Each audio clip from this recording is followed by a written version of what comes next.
I feel like I'm about to do a lot of these commitment videos here soon because Jackson State just landed another defensive lineman commitment, and is actually a guy we've talked about before on this program. Let's talk about it after the bumper because this is a big one. Stay tuned.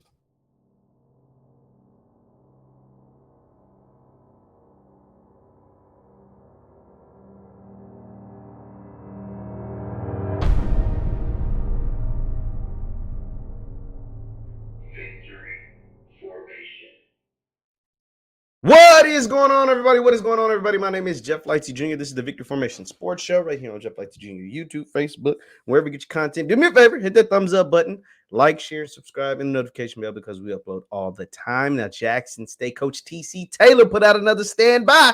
He put out another standby.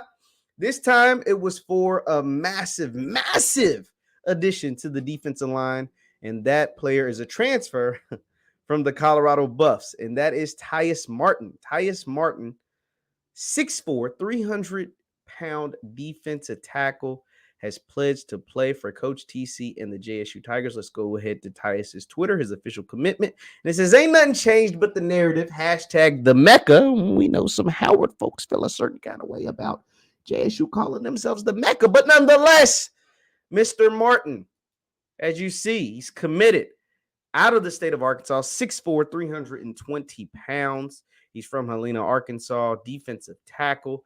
This comes literally less than 24 hours after the commitment of Koyas Miller, who was on the 2021 team. Now you got Tyas Martin from Colorado, from Arkansas via Colorado. Let's see, you got his commitment pictures. He's hanging out with the SWAG Championship trophy. He's decked out in his Under Armour gear, and he's ready to get to work for JSU. And as I spoke about, he played for Colorado, but he's from the South. He's from Arkansas. And so, he's close. He's a lot closer to home being there at JSU because we know Mississippi, Arkansas, neighboring states. Now, let's talk about what you're getting in a Tyas Martin. You're getting a guy, like I said, 6'4", 320 pounds, coming from Colorado. Let's go over to his Colorado page because he's not someone that's made a bunch of noise at Colorado. He hasn't played a whole bunch. He redshirted his freshman year, second year. He got limited PT, but he is one that was at the FBS level. He is someone who's been in the FBS level in their strength and conditioning program. And 3, we've seen what Jackson State has done with guys who've had limited playing time at Power 5 programs, at FBS programs, coming to JSU and able to make immediate impacts. We'll talk about that in just a second. But here is Tyas Martin. His page from Colorado, 6'4", 3. They have 330. Jackson State 320, between 320 and 330. Helena, Arkansas. I thought this was interesting. His major was ethnic studies. Think about that.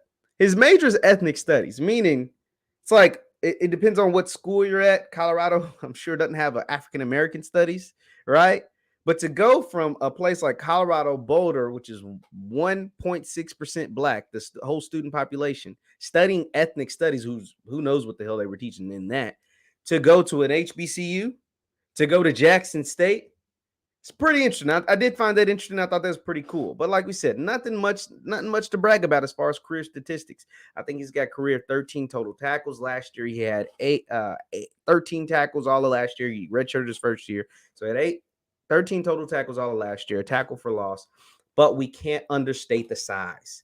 6'4", 320, 330 pounds, coming from the Power 5 level, coming from the FBS level. That is going to be massive. We talked about him, and I thought there was a chance that one of these Colorado guys, there was a bunch of Colorado guys, hit the portal. And I was like, yo, what if we, you can reverse the pipeline. Colorado took 10-plus players from JSU. Maybe you could snag a couple of them from Colorado. You had the connection between K5 and his brother. His brother ended up choosing to go to Liberty. But then we also saw Tyas and a few other Colorado guys with offers from JSU. And now Tyas, Mr. Tyas Martin, is the first one to pull the trigger. You add 6'4", 320 pounds to your defensive line. That's beef. That's size. That is strength. That is a playmaker. That is a big-time addition. And it continues to show the direction of this football team. This football team is shaping up. This 2023 Jackson State football team is shaping up right in front of our eyes. Coach TC Taylor is making no bones about what his team is looking like. If you just look at the additions to the team, the size. I mean, this defensive line, in the last 2 years, you haven't had the size of this defensive line. This defensive line that is bringing in. Yeah, you lost to Niles Gaddy. I've talked about it at length. Like, yo, that's a big loss. But when you replace him with the size of the players that you're replacing them with, this is going to be a smash mouth football team. What do I mean by that? I think they want to do two things just based off my observation. This is not insider information. This is just purely based off what I have observed. They want to run the ball. That's why you can see them, all the offers that are going out into offensive linemen. They have to continue to improve that offensive line. I think by the time you're watching this, there might be another commitment because I think they're about to rack up the commitments. I told you guys by June 1, I think they'll have 95% of the roster. They'll have 95% of the roster by June 1, so that means they still got some spots to fill. You're going to see some commitments. But the size of the defensive line, they're loading up on defense. They want playmakers on the defensive side of the ball because they want to keep that blueprint. The blueprint of the last few years is daring teams to beat you, daring teams to score on you. You can't score when we have the best defensive line, the most ferocious pass rushers, and guys that can cover in the back end. And now that you're playing more of a zone scheme in the back end, you're forcing SWAT quarterbacks to prove that they can look at their first progression, go to their second progression, and go to their third progression, because zone defenses, you can't just beat a guy and be open. When you played a bunch of man-to-man, you could beat one guy and end up open. But zone defenses forces QBs to read. And if you make a guy read by his third progression, one, I don't know if we think most quarterbacks in the SWAT can do that. Meaning this is the thought process I'm assuming from JSU. I don't know if we think that the quarterbacks in the SWAT can look at progression 1, 2, and make the throw on 3. And 2, if they can make a throw by the third progression. I don't think you can make it to the third progression because our defensive line is going to be that nasty. Our linebackers are going to be that nasty. Our pass rush is going to be that nasty. And we're bulking up with guys like True Thompson, who's over 330 pounds, 6'3", 6'4", and a Tyas Martin, 6'4", 320, 330 pounds. You won't be able to run the ball either. We're going to clog the lane. We're going to play zone in the back end. And we're going to let our pass rushers roam. Just go get the quarterback. And we're daring your quarterback to have to go through each and every progression. And if he can do that, and if your offensive line, we're going to test your quarterback and your O-line. Can your O-line hold up against this pass rush? Can they make holes open for your running backs? And can your quarterback go from 1, 2, 3 and make the throw? That's what Coach TC, Coach Bradley, this is what they're doing.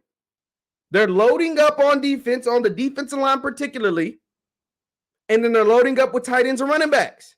Tight ends and running backs meaning we're going to shorten the game. We're going to smash mouth football. We're going to hit you over the head with J.D. Martin, hit you over the head with Irv, hit you over the head with Zeke, go into Zeke mode, load up with our tight ends, and then hit you over the top with a play action and bomb you over the top. This is what I'm noticing. Let me know in the comments if you're noticing anything different. But this is evident to me. This is evident of what the direction that they're going.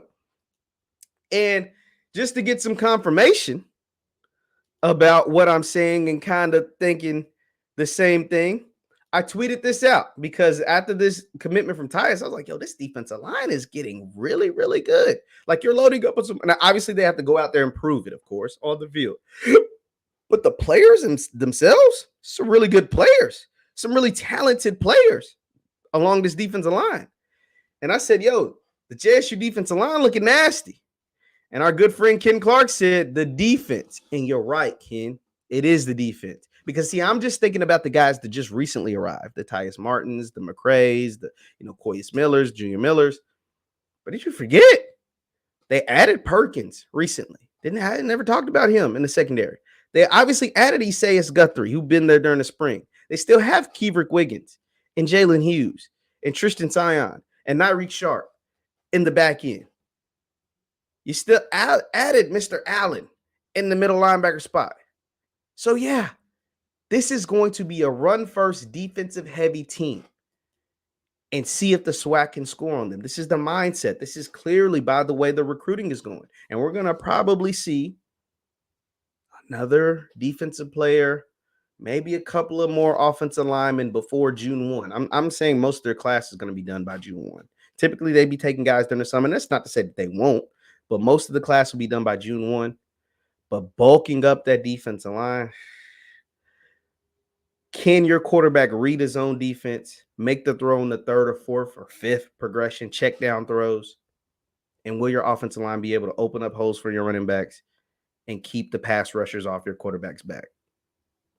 That's what JSU is betting that you won't be able to do. We'll have to wait till the fall football season to see if that's true.